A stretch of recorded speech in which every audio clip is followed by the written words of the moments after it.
کہ جہاں ڈاکٹروں کی تحقیق میں اور وحی کی تحقیق میں اللہ کی باتوں میں اختلاف ہوگا تو ہم کس کی بات کو لیں گے؟ کیونکہ اللہ کی بات غلط نہیں ہو سکتی، اللہ کی بات غلط نہیں ہو سکتی۔ میں نے ایک کزن میرج سے متعلق ایک بیان کیا تھا کہ کزن میرج کا رواج ڈالنا چاہیے کیونکہ شریعت اس کی ترغیب دیتی ہے۔ وہ ترغیب کس طرح سے دیتی ہے ابھی تو میں اس پہ بیان نہیں کروں گا ورنہ موضوع چینج ہو جائے گا۔ تو اس پہ بعض لوگوں نے کہا کہ میڈیکل سائنس یہ کہتی ہے کہ کزن میرج میں معذور بچے پیدا ہوتے ہیں، ٹھیک ہے نا، یہ آج کل ایک مشہور کیا ہوا ہے۔ اور بعض لوگوں نے یہ بھی کہا کہ مفتی صاحب کی میڈیکل سائنس پہ ریسرچ نہیں ہے، اگر ان کی ریسرچ ہوتی تو یہ بات نہ کرتے۔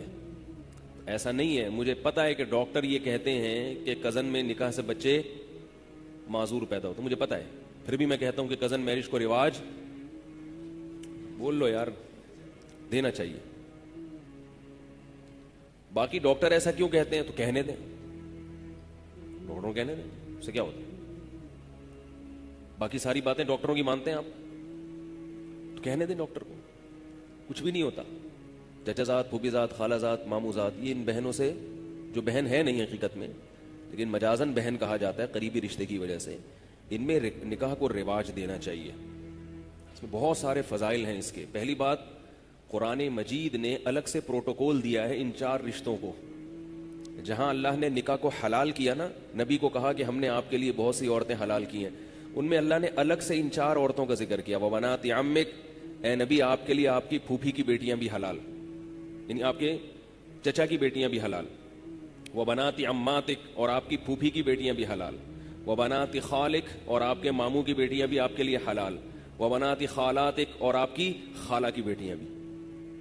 تو ان کو الگ سے ہائی لائٹ کیا جا رہا ہے، کوئی تو حکمت ہوگی نا، یہی کہ بھئی یہ تو ہے ہی، ہمارے حضرت فرمایا کرتے تھے کہ یہ تو رشتے اللہ نے پیدا ہی شادی کے لیے کیے ہیں۔ جو رشتے اللہ نے پیدا ہی شادی کے لیے کیے ہوں، کیا ان کو اللہ لنگڑے لولے بچے پیدا کرنے کے لیے کرے گا؟ ہے بھئی، کیا ہو گیا؟ وہ اس لیے پیدا کرے گا تاکہ لنگڑے لولے بچے پیدا ہوں؟ ایسا تھوڑی ہوگا۔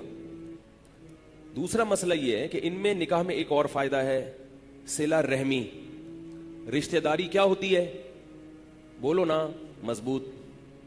اور رشتہ داری جوڑنا شریعت کا حکم ہے یا نہیں ہے؟ اتنی بڑی فضیلت، نماز روزے کی طرح فرض ہے رشتہ داری جوڑنا۔ اس سے رشتہ کیا ہو جاتا ہے؟ بہت مضبوط۔ نبی صلی اللہ علیہ وسلم رشتہ جوڑنے کا بڑا خیال کیا کرتے تھے، بہت خیال۔ تیسرا فائدہ اس میں یہ ہے کہ شریعت میں لڑکی کا جو نکاح ہے اس میں اس کا اہتمام کیا گیا ہے کہ غیر کفو میں نہ ہو۔ غیر کفو کا مطلب ہے کہ لڑکا لڑکی کے پیرالل یا اس سے برتر ہونا چاہیے، اس سے کمتر نہیں ہونا چاہیے، خاندانی لحاظ سے خاص طور پہ۔ بھائی جس خاندان سے لڑکی کا تعلق ہے، لڑکا ویسے ہی خاندان سے بلونگ کرتا ہو، کرتا تو اردو میں ہی ہوگا لیکن آج کل انگلش میں کیا کرتا ہو، وہ بلونگ کرتا ہو۔ کس خاندان سے؟ ایسے خاندان سے جو لڑکی کے برابر ہو یا اس سے افضل ہو، اس سے نیچے نہ ہو۔ اسلام میں ذات پات کا فرق نہیں ہے، لیکن نکاح کے لیے اس کا خیال کیا گیا ہے کہ لڑکی اونچے خاندان سے کسی کمتر لوگوں میں نہیں جانی چاہیے، ورنہ کس کا نقصان ہے؟ بولو نا، لڑکی کا نقصان، کیونکہ لڑکی نے ماتحت بننا ہے نا شوہر کے۔ تو ماتحت ایسی شخصیت کے بنا جاتا ہے جو آپ ذہنی طور پر اس کو اپنے سے برتر مان رہے ہو۔ اگر وہ بھنگی چماروں میں چلی گئی، بڑے اونچے خاندان سے چلی گئی، کہاں؟ بھنگیوں کے خاندان میں، اور آپ کہیں کہ چونکہ وہ بھنگی مسلمان ہے، کلمہ پڑھتا ہے، تو کوئی بات نہیں، ٹھیک ہے، کلمہ پڑھتا ہے، مسلمان ہے، چاہے جو بھی ہو، لیکن لڑکی ذہنی طور پر اپنے شوہر کو اپنے سر کا تاج نہیں بنائے گی، اطاعت نہیں کرے گی، اس کو برتری کا احساس ہوگا، میں اونچی اور یہ کیا، میں اس کی کیوں مانوں؟ اس سے طلاق کا ریشو، بولو نا بھائی، بڑھے گا۔ اور نہیں بھی طلاق ہوگی تو پھر ایک مصیبت، ساری زندگی ایک ٹینشن۔ تو یہ جو چچا زاد، پھوپھی زاد، خالہ زاد، ماموں زاد بھائی کے رشتے ہیں، یہ سارے کفو ہوتے ہیں خاندانی اعتبار سے۔ ان میں کوئی بھی خاندانی اعتبار سے غیر کفو، بولو نا بھائی، نہیں۔ تو شریعت میں جو کفو کی تلاش ہے وہ کیا ہو جاتی ہے؟ آسان۔ بھئی یہ تو اپنے ہی خاندان کا ہے، تو خاندان کی تو اب بات ایک پوائنٹ تو کم ہو گیا نا، جو او بھائی کتنے نمبر لگائے جاتے ہیں نا, کیا کیا دیکھا جاتا ہے. تو ایک نمبر تو شریعت نے حل کر دیا نا کزن میرج کے ذریعے. اب اس کی تو تحقیق کی ضرورت ہی نہیں. خاندان میں خاندان تو یہ ہے نا, جو تم ہو وہی ہے. کیا خیال ہے؟ اور پانچواں فائدہ, 4 فائدے میں آئے, میں 3 بتائے ہیں, 3 بتائیں آپ لوگ تو نمبر تو یاد کر لیں کم از کم. چوتھا یا 5واں, رکعتیں جب ہم بھول جاتے ہیں نا نماز میں 4 پڑھی ہیں کہ 5 پڑھی ہیں, تو شریعت کہتی ہے 4 سمجھو اور قاعدہ بھی کرو, اس لیے کہ نہیں بھول جاتے ہیں کہ 3 پڑھی ہیں یا 4 پڑھی ہیں. تو شریعت کا مسئلہ یہ ہے کہ جب نماز میں آپ بھول جائیں کہ 3 پڑھی ہیں کہ 4 پڑھی ہیں, تو آپ اس کو فرض کریں گے 3, لیکن تیسری رکعت کے بعد قاعدہ بھی کریں گے, کیونکہ ہو سکتا ہے کہ یہ کون سی ہو, چوتھی ہو. اور پھر ایک اور رکعت کے لیے کھڑے ہو جائیں گے جو یا تو چوتھی ہے یا 5ویں ہے. کھڑے اس لیے ہوں گے کہ اگر وہ 3 ہوئی تھی تو پھر چوتھی ہو جائے, اور اگر 4 ہوئی تو 5ویں کیا ہو جائے گی, گریبی. اب نماز میں گریبی لگانا جائز نہیں ہے, تو اس کا شریعت نے حل یہ رکھا کہ آپ 5ویں کے لیے کھڑے ہوں اور آخر میں سجدہ سہو کر لیں. کیا خیال ہے بھائی؟ تو اگر وہ 4 تھی تو پوری 4 ہو گئی, اور اگر 5 تھی تو گریبی جو آپ نے اضافی لگائی اس کی پینلٹی کس سے ہو گئی, سجدہ سہو سے ہو. اسی کو حدیث میں کہا ہے فَلْيَبْنِ عَلَى الْأَقَلِّ, حدیث میں آتا ہے کہ جس کو نماز میں شک ہوا نا 3 پڑھی ہیں کہ 4 پڑھی ہیں, تو وہ عقل سمجھے, کم سمجھے اور اس پر بنا کرے آگے. تو ہم نے کتنے نمبر لگائے ہیں, 3 ہیں یا 4, تو ہم 3 پہ سجدہ سہو کر لیں گے آخر میں, ٹھیک ہے. چوتھا نمبر کیا ہے کہ جو چچا زاد, پھوپھی زاد, خالہ زاد, ماموں زاد رشتے ہوتے ہیں ان کو بچپن سے دیکھا بھالا ہوتا ہے. جوا نہیں کھیل رہا ہوتا انسان. آج کل جو نکاح ہو رہے ہیں نا وہ جوئے ہیں, جوئے. اچھا نکل گیا تو نکل گیا, نہیں نکلا تو پتہ ہی نہیں کیا نکلتا ہے پھر وہ, کیونکہ کسی غیر کے بارے میں پورے طور پر تحقیق کرنا ممکن نہیں ہے.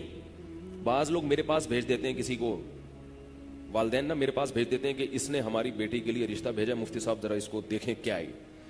تو وہ نہا دھو کے شیمپو لگا کے بڑے تمیز سے آتا ہے میرے پاس, ٹھیک ہے, نہا دھو کے شیمپو ویمپو لگا کے خوشبو میں, اور ایسا لگتا ہے کہ میرا دل چاہ رہا ہوتا ہے کہ میں اس سے بیعت ہو جاؤں.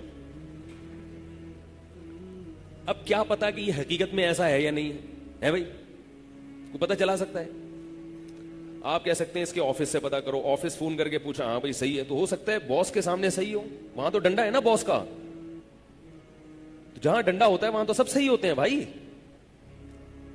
تو گھریلو زندگی کیسی ہے اس کا پتہ چلانا بہت مشکل.